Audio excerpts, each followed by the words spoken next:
Magandang araw sa inyong lahat at welcome sa aking channel.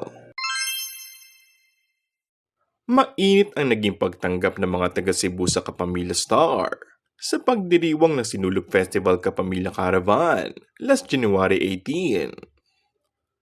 Hindi nagpahuli sa selebrasyon ng primetime king na si Coco Martin at iba pang stars ng FPJ's Batang Quiapo sa kanilang hinandang mga pasabog na performance.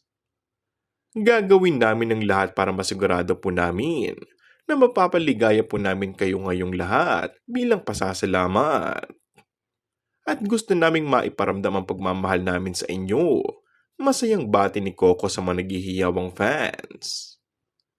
Nag-perform rin sina Kim Domingo at mag-amang Lito Lapid at Mark Lapid sa paghataw ng kanilang dance moves na kinagiliwan ng mga fans. Kitang-kita rin ang tuwa sa bawat ngiti ng mga Cebuano na masayang sinalubong ang cast ng FPJ's Batang Quiapo sa kanilang float parade na labis na ikinatuwa ni Coco.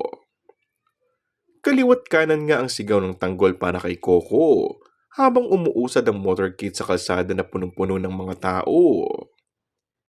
Nag-alala naman ang mga manonood na bigla umanong nahilo si Coco Martin habang nasa parada. Sigurado ay dahil sa dami ng tao at pagod din ng aktor na galing sa taping. And that's all for our today's video. Kung bago ka lang sa aking channel ay mag-subscribe at pindutin na rin ang notification bell. Maraming salamat!